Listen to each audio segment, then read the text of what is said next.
किसान भाइयों, आपको एक आवश्यक जानकारी मैं दे रहा हूं, जो कि बहुत ही ज़रूरी है।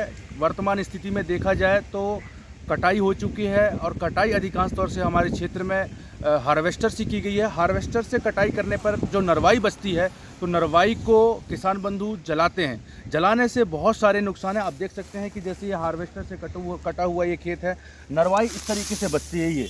और इस नरवाई बचने की वजह से किसान भाई क्या करते हैं, इसे जलाकर साफ़ करते हैं खेत, और खेत साफ़ करने के बाद यहाँ पर बुवाई करने की तैयारी करते हैं। इससे जो नुकसान होता है, बहुत सारी नुकसान है। जैसे खेत में जो सूक्ष्म जीव होते हैं वो समाप्त हो जाते हैं। इसके बाद जो प्रकृति, इसके जलने से प्रकृति में प्रदूषण होता है, जो विषैले गैस का उत्सर्जन होता है, जिससे वातावरण प्रदूषित होता है। इसके बाद इसके जलाने से क्या होता है कि यहाँ से आग जैसे लगती है तो वो इसकी चिंगारी किसी और खेत पे चली जाती है, उससे जन धन की भी नुकसानी होती है। हो सकता है कि इसके जलने से इसका प्रबंधन ना हो पाए और आजू बाजू के जो खेत हैं वो भी जल जाएं, खरी रखी हुई है वो भी जल सकते हैं। मतलब नुकसानी बहुत ज़्यादा होता है।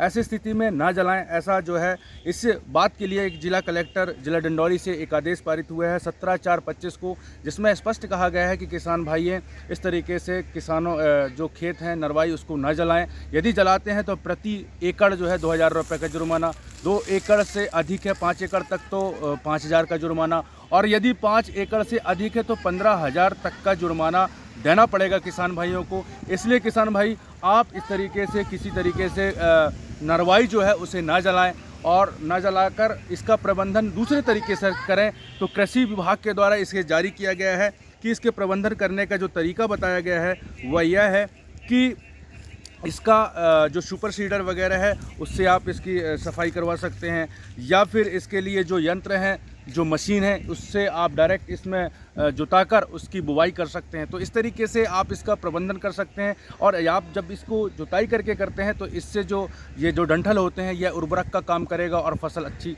होगी। इस तरीके से इसका प्रबंधन भी इसमें बताया गया है। साथ में इसमें आदेश में यह बताया गया है कि इस डंठल के न जलाने के लिए व्यापक रूप से प्रचार प्रसार किया जाए, PRO के द्वारा इसकी जानकारी दिया जाए। खंड के जो विकास अधिकारी हैं, कृषि विकास अधिकारी, इसका व्यापक रूप से प्रचार प्रसार करें।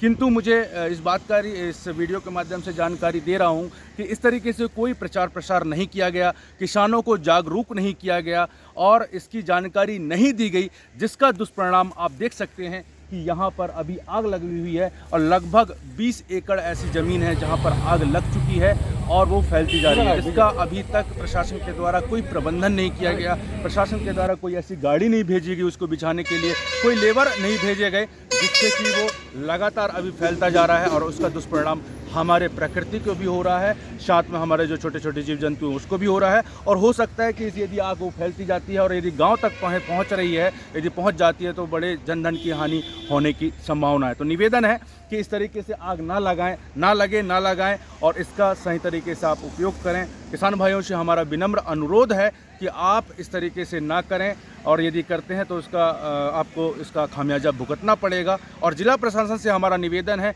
कि जो भी आदेश यदि जारी होता है तो उसका व्यापक प्रचार प्रसार करवाई जाए और उसका सही तरीके से किसानों तक उसकी सूचना मिले। साथ में मैं बताना चाहूँगा, नरवाई को रोकने के लिए जो बनाया गया है air prevention and control of pollution act 1981 के तहत इसे प्रतिबंधित किया गया है। इस अधिनियम के तहत स्पष्ट रूप से प्रतिबंधित किया गया है कि नरवाई को न जलाएं, इसका उचित प्रबंधन करें। इस तरीके से दोस्तों, मेरा निवेदन है, किसान भाइयों से निवेदन है कि आप नरवाई तो कभी ना जलाएं, उसका उचित प्रबंधन करें, और नहीं तो उसका परिणाम बहुत गलत होगा और आपको अर्थदंड भी देना पड़ेगा। जय हिंद, जय भारत।